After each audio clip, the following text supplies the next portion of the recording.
All right, we're back again. If you know us, then you know us. If not, we're Fan Addict. Yeah. We're doing Coffee and Comics live over. Well, not live, but in front of a live studio. Justin over here at Bankston's. I'm Josh. This is Danny. This is Armando. Today we're talking Deadpool 2. Everybody, Numero dos. numero dos. So, I liked it. I liked it. I liked it. All right, guys. We'll see you next week. All right.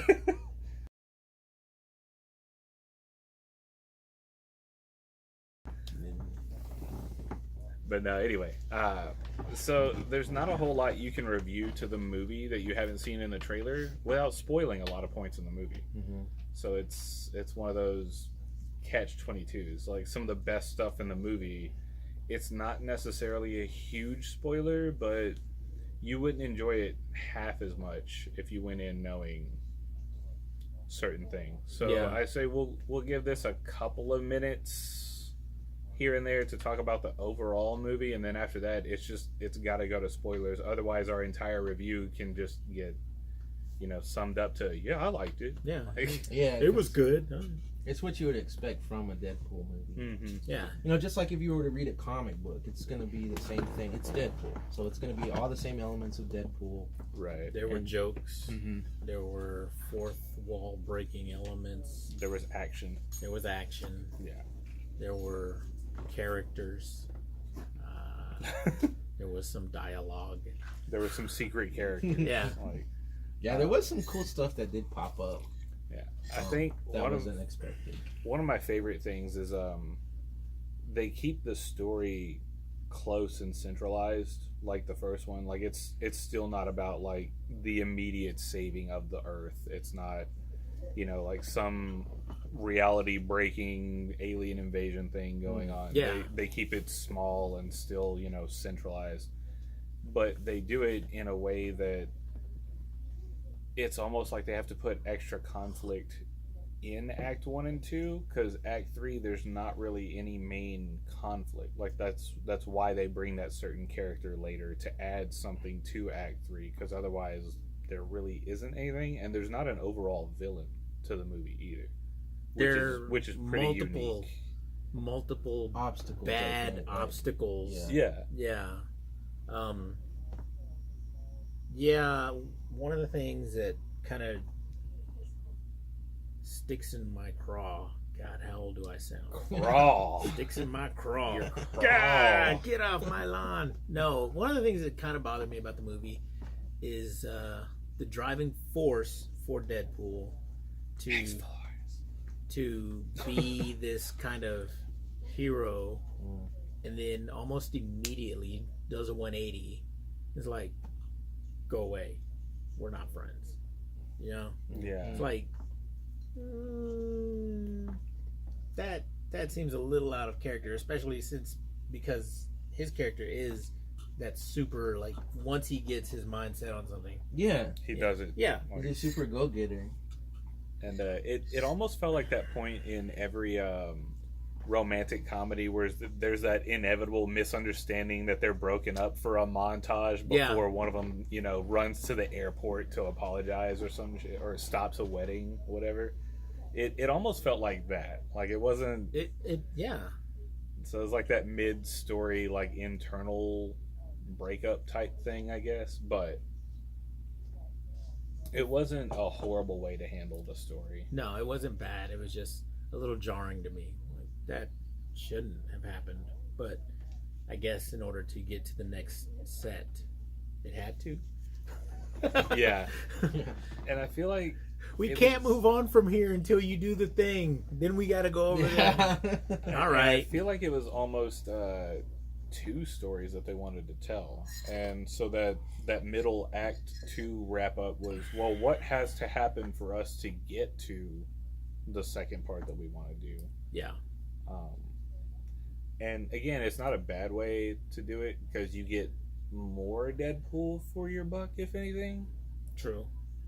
And you don't have that, like I said before, there's not that centralized overarching villain to base There's not a everything main around. threat. Like in the first one, there was a main threat, a main catalyst where he was focused, and was where he was going to unleash his fury. Right. And in part 2, it's just a lot of little obstacles that he has to overcome. And some aren't even direct obstacles; they're placed there by other obstacles. You know, it's okay. Which is it's less of a straight line story and more of pieces that they brought in. Yeah, but it's still a good story. I think it might have worked like that too, because there wasn't really a lot of like backstory for characters in there, like because all the characters you should know, kind of who they are and and what they're about, and so there wasn't a need for like, okay, this is this person's origin or this is why. Well, and I feel like Ryan Reynolds, or I guess the writer in the end, he does take that fan base to that. It's assumed when he starts writing that, hey, the people going to see Deadpool, they know these characters. We don't have to have Uncle Ben die again. We don't have to have the parents shot in the theater or outside the theater. Like, they know these people because these are more or less the diehard fans that are coming to see Deadpool. So, or if not, people who just like Deadpool in general and don't really care, like, but the R rating is a really, really good way to make sure that the people already exposed to this kind of stuff. Yeah, and I think that's a good thing, because for a while there was a big talk about like, well, I want my kid to see it, but it's R rated. But it's kind of like, I don't think that's a big issue, because that's a good point. Yeah, you already know what you're expecting when you're going. So for fans and for people who can go see it, they don't have to be like, oh, I was expecting something and getting something else. Like, your kid has 400 other superhero movies he can go see. It's not a big deal that he misses Deadpool. Like, exactly. I feel like this movie, the way the characters were just thrown in, this was a comic book set 20-30 years after the original comic. It's like, right. So it's like, this isn't like X-Men 1 or Avengers number 1. This is like Avengers 78 or something, or X-Men, exactly. X-Men 200, 250, where they're just like, here's the story, we're gonna go with it from here. If you don't know the backstory, tough. Exactly, for sure.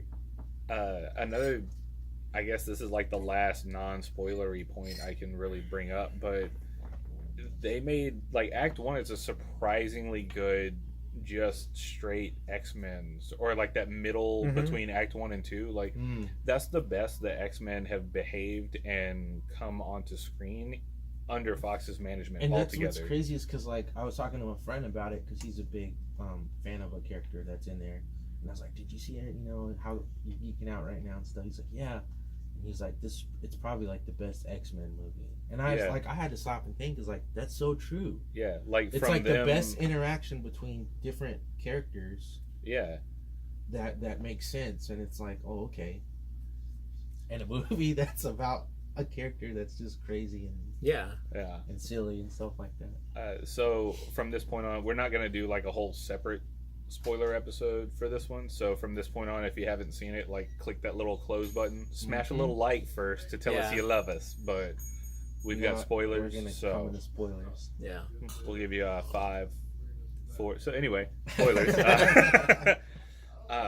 So I think the one everyone's buzzed about is Juggernaut. It's obviously, like, just leaps and bounds above the whole that weird, who was it they got together? It was Vinnie Jones. Vinnie Jones, and he was basically playing a meme from the internet. Yes. The from the animated series, right?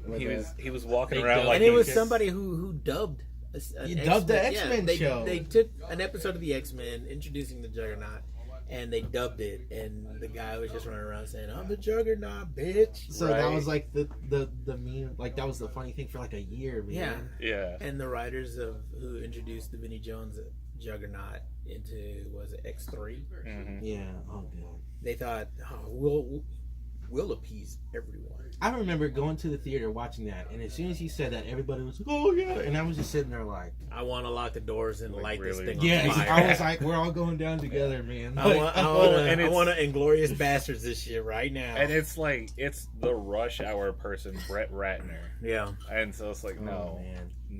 But the thing about this introduction of it, which was the one thing that was not expected in the movie, even with with the foreshadowing, and they broke the fourth wall, and Deadpool's like Right. foreshadowing, like I still was like, dude, there's no way, like this is not gonna be. It's not gonna be worth it. It's not gonna be whatever worth it whoever they got to play the exactly. Juggernaut, It's not gonna. It's not gonna be enormous enough. It's not gonna be big enough. He's not gonna be the right fit. right. Yeah, or they're gonna do it and the CGI is gonna look terrible, and it didn't. It was didn't. great. Like we it were all was wrong. We were all wrong. I took my foot out of my mouth as soon as I saw it. Like it was awesome. right. And Well, then there were a couple of hints to him in the trailers. Like there's his heat signature for like half a second, and this is like because I scrolled through some people who just monotonously like broke down, pause like and every meticulously, single set, the trailer. And there's also that moment when Colossus punches his helmet, and it looks like it. Well, it looks like it hit a steel dome. So I mean, that has to be it's Juggernaut confirmed. Yeah. There can't be any other thing. Yeah. So there was a lot of that going on, but. And then like also too with the character Juggernaut, I was like, all right, cool. He looks cool. He looks awesome.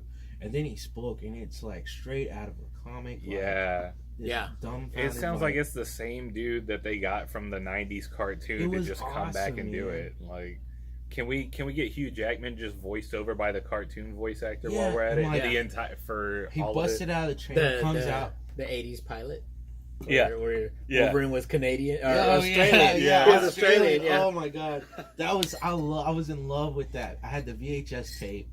That was some well animated It stuff. was awesome. Right. It was awesome, and I could care less about his accent because it was so good and everything. But yeah, in the movie, Juggernaut, and like the first thing he's just like, "I'm gonna rip you in half." Like I was just like, "Oh, awesome!" Like. And he did it. He did it, and that was the cool thing about it. It was like, his first interaction, after busting out of the train and everything. Of course, like everybody knows he's like unstoppable and can bust things, but his attitude was just like, I don't care, I'm gonna rip you in half. Yeah, it's like, oh man, this is like awesome, That was a worthy Juggernaut. It was. That dude needs to go into the MCU. Yes. I think at this point they need to keep what they've built for Deadpool as the starting branch for if they introduce stuff into the MCU. Like obviously Deadpool can't play nice with the Avengers, but Negasonic would belong right. Beside, and I'm not a big, as far as like the character goes, I'm not a big Deadpool fan, but that's a perfect point, is to have him be the focal point of how the X-Men get reintroduced and start over pretty much. I could see a buddy cop movie with Deadpool and Buck. Oh, with the Winter Soldier. I could see Buck and Colossus having some funny interactions, because I would like to see Colossus cuss him out in Russian and then Buck reply. Yeah, that would be cool. Well, and Buck explains his entire history, and Colossus is just sitting there dumbfounded, like, "Wait, so you were good, then you were bad, and then you were good again, then you were bad." Then you were good. Yeah. And that's just Colossus is another character, which we saw him in, of course, Deadpool 1, and like made his redemption from like X3 or X2 or whatever that stuff was. The entire series. Yes. So when he, of course, in Deadpool 1, he was awesome. And then in this movie, it was just reassuring, like, man, this is the best way to go as far as making a massive character, CG, bigger size. Well, and they give every character that they pull from anything, they give them, like, they just give that character love. Yeah. Like, that's just it. Like, it almost felt like they weren't going to introduce Juggernaut if they couldn't pull it off. Right, yeah. Domino is another one. She's, the sleeper hit of the entire movie to me. To visualize luck. Yeah, and the way they did it on screen was amazing. Yeah, because even in the comics, it's hard to. Yeah, it's like you still have to have the little dialogue boxes of what's going on to show her luck working out for her. Well, and I love the MCU, but they completely just sidestep the whole probability thing to Scarlet Witch because it's hard. They didn't bother with it. There's little, very faint shapes in like the X's and O's that she has or whatever in her energy field if you look close, but I think there was a lot going on too where it would have been hard to do that. Yeah, like you said, it was hard. So it maybe didn't have time to do that. Yeah, because the Avengers, when they're introducing her, there's such a huge cast of characters, whereas with Deadpool you have this 3, 4 main characters. Everybody literally uses really focus, guns and you can focus. Well, and they didn't even have to share screen time with the X-Force because all of the Oh parachutes my got God. blocked. That's the only thing that bummed me out about that movie because I was excited. I was like, Shatterstar, I love Shatterstar. Like, I liked him in the comics. And I was like, it's going to be cool to see him. Like, how did you not know that was cannon fodder? Yeah. Like, you've got a bunch of B-list Bedlam and Zeitgeist. I know, yeah. I didn't expect it, but I kind of knew these guys aren't going to be around for the whole movie. I thought it was movie. going to be a scenario where something where they were going to have to like split up and go do their own thing, and then later on come back and be like, did not get as much screen time, but maybe like a few punches, and then come back at the end like, hey, did you finish your part of the mission? And it'd be all right, and then of course like that didn't happen. Or maybe like because in part 1, because they were budget restrictions. Yeah, how they worked around the whole. Oh, I left my guns in the taxi. Yeah. Maybe it's something like they got stuck in a tollway or something, exactly. and like they're riding the train and like, oh man, I'm late for what's going on? Oh God. And like, and you know what? I'm not for like ridiculous humor. I like humor in these movies, but not for ridiculous. But what was the guy, the regular dude, Peter? Was it Peter? Yeah, that was funny. Yeah, that I really enjoyed him. Well, and his character is already huge at Comic-Cons for cosplayers. Oh, I bet, man. He, what's the one going on in Florida right now? MegaCon, right? Yeah. I've seen so many people like just with Peter. Yeah, and they've got like the backpack with the parachute and like the goggles, big mustache, and everything, like all nines, dude. Yeah, I was pretty cool. I had read online somewhere that might have been Pete Wisdom from MI6 and Excalibur and everything, but. And I guess it could still be, but they didn't really go into it. Yeah, right. But I like that idea. I like that idea too. That would be cool. Yeah, I see a lot of people saying that Deadpool 2 was better than Deadpool 1. I still think the one dude. I think they were both equal. Yeah. I think they were both. That's equal. a good way. Well, I think from a movie standpoint, like just if you're not attached to any of these characters, like you don't know who Juggernaut is, you barely know who Deadpool is, and all of that. I think 1 holds up stronger because it goes back to that, like, there's an actual, like, goal by the end of 1. Right. There is here in this one, too, but the entire reason they brought Juggernaut in is to have some kind of conflict going on in that final thing. Because otherwise it's either them talking to... 13, how old was that kid? 13, 14 years old. It's either them talking to the kid for the last 40 minutes or beating the hell out of him. And well, it could rated R movies really couldn't, even then you can't really get away with beating the hell out of a kid for 20 minutes. Even though they did it on the train, the final conflict could have just been Cable and Deadpool again. Mm-hmm. Yeah, but that brings up the whole again. Right, yeah. And it's reminiscent of... I know it's the same director that did John Wick is here, and it shows in the gunplay. The gunplay is way better. Yeah. The combat is way better. Choreography all along is way better. The action, like the cinematography for the action, is a bit better on here too. The few times that they have the apartment break-in. Yeah. Like way better than a lot of the slow-mo utilization on the highway in the first one. When was there a lot of more open scenes, like more open scenery? There are bigger spaces in the second one, right? Maybe. Well, there were bigger spaces in the first one. I feel like because the main highway, and then what was the last one? Oh yeah, they were on that. Yeah. So about the same.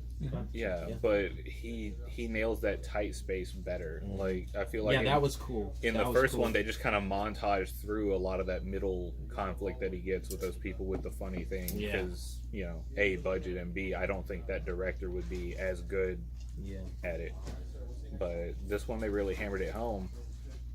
But it has the same problem John Wick 1 has, where most of it throughout is great. Like it's just wonderful, and then that final boss battle is kind of like like even though they're in the rain knife fighting, like it's still not anywhere near the level that the rest of the movie has. So I think that's why he included Juggernaut to even it out. Yeah.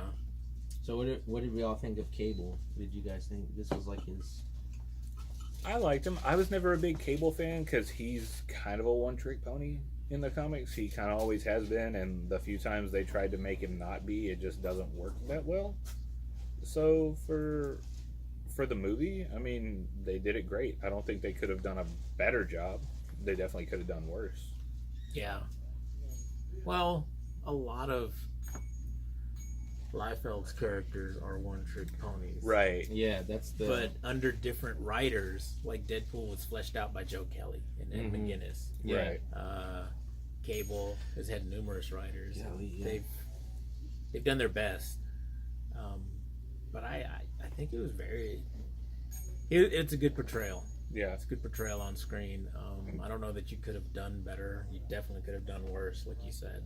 He had the appropriate number of pouches throughout the movie. I think that's like that. You made a good point about like all the characters that he's done been really like one trick ponies, or like, because I feel like Cable's a character that could have, like, even in the comic universe, has the opportunity to like expand on different aspects, but there's no need to, because it's Cable. He does, but the fact is, like, you have to either craft a story around him time traveling, which the stakes are gone, and the permanence of the story is never. It's, Days of Future Past, Age of Ultron. None of that ever sticks. None of that's ever permanent. Or you craft a story without his main feature of time traveling, and you lose half of what the character can do. Yeah.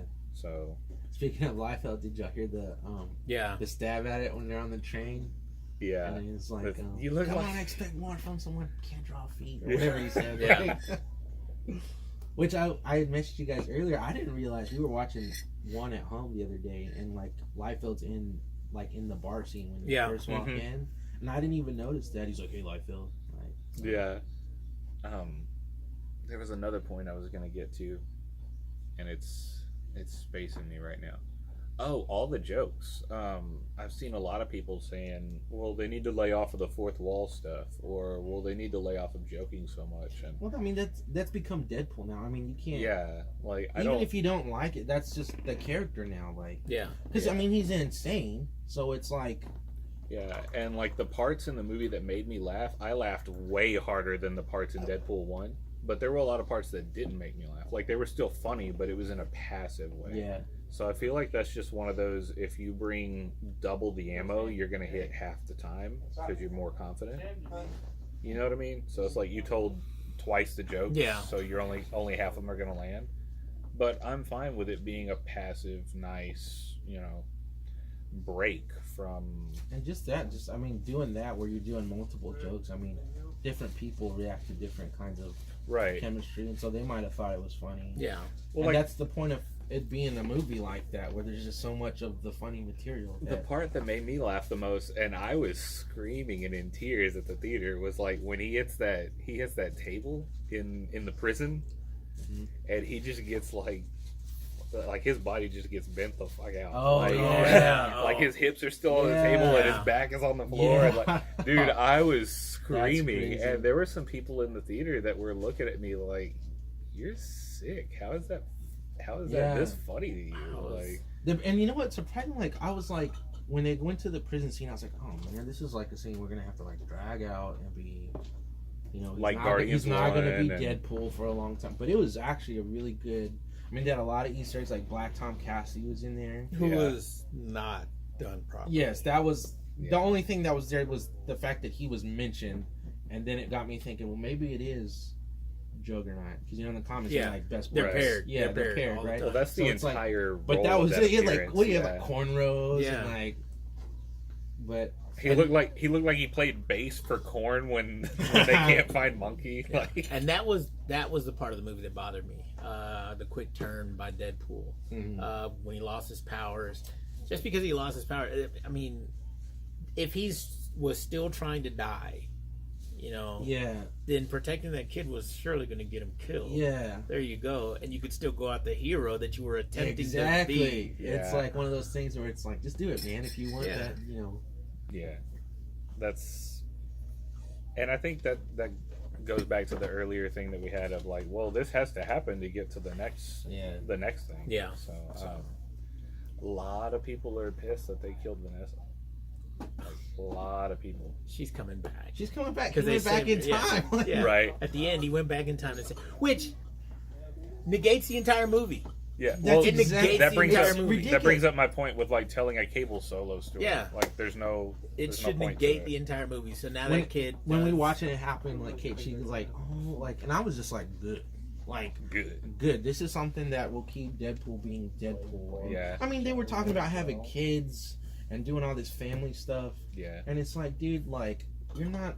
It can't work like that. Like with your character. who are you, Joe Quesada I now? know, You telling right? people they can't get married and have kids? Yes. You know, no. And so, but I was like, okay, maybe they'll make it. And then when they killed her, I was like, all right, good. Like now it can like get into the movie. right. And then after everything, the long death scene and dragged out, which was funny. And then they're like, oh, I just can go back in time and change everything. Like, Right. It's like that's I did feel like they had some of the best parts of their relationship type thing in this. Like they only have a couple minutes of them like being together in this, but I feel like it feels more genuine than any of their time in the first one. Yeah. So they did a really good job with that, and that's usually what gives it away that somebody about to get killed. Yeah. Like, dude, I thought in Age of Ultron they were setting Hawkeye up to die because they were like, oh look, he's such a good family man. I'm pretty Oh, look, sure they have- were, Yeah. but everyone was picking up on it online, and so, so they yeah. changed it. Well, let's throw Yeah. somebody in front of him. That's why I was like, oh man, there's a ton of foreshadow. Someone right here is gonna die, like right Yeah. now. So, and then those credits. Oh man. Those credits. The after credit Like, credit. After credits, Little credits. scenes, I was in hysterics, dude. I was dying. Like, It's so awesome.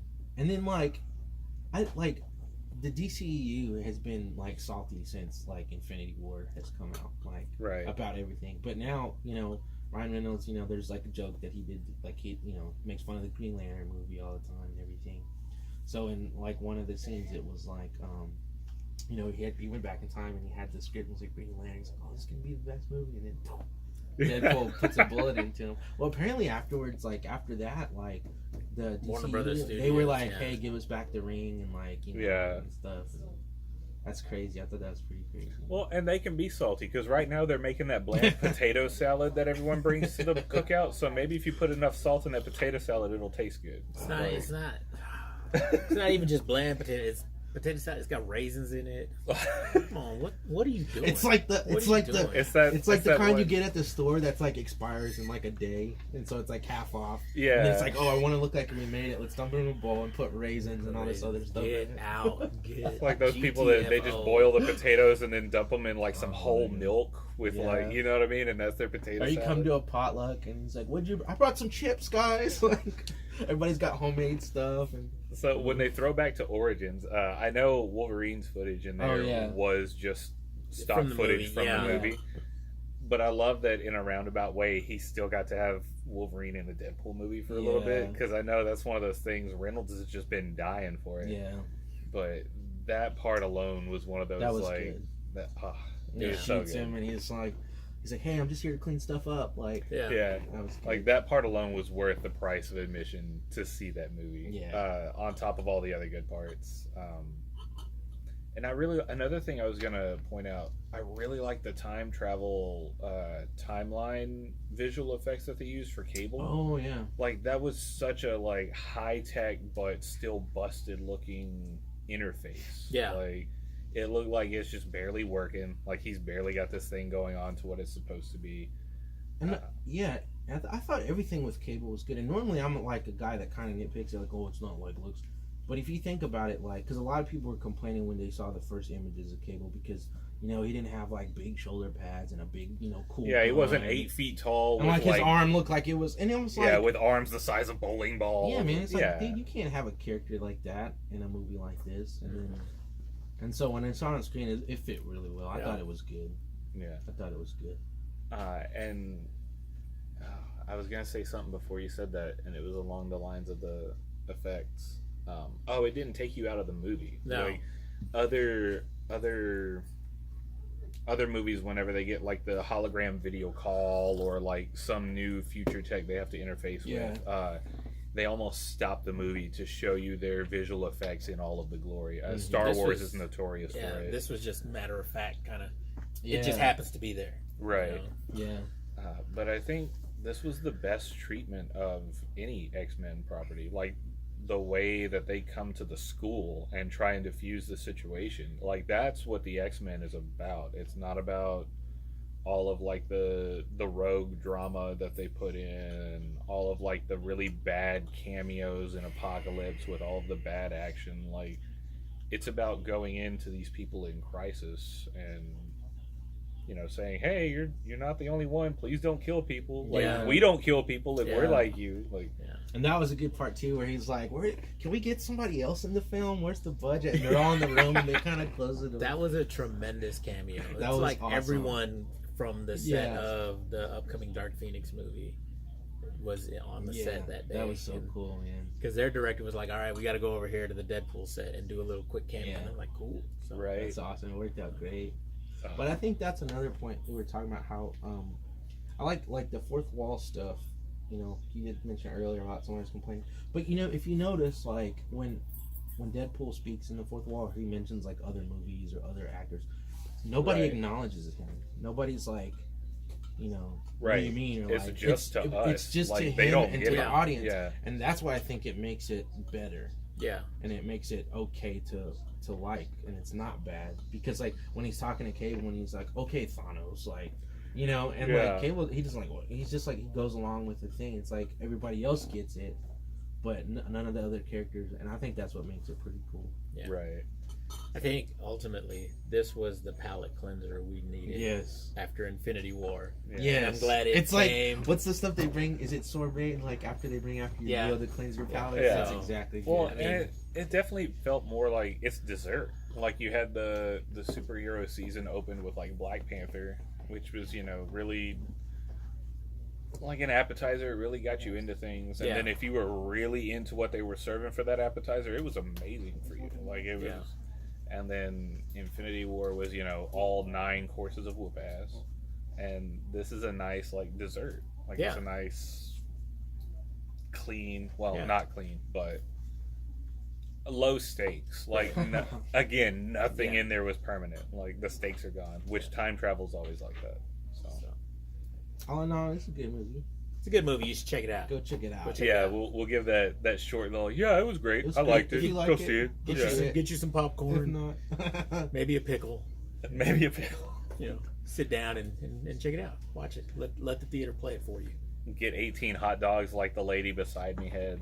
Yeah. Ugh. So, but this has been Coffee and Comics. Deadpool 2 in theaters now. Go check it out. We liked it. See you next time, guys. Solid.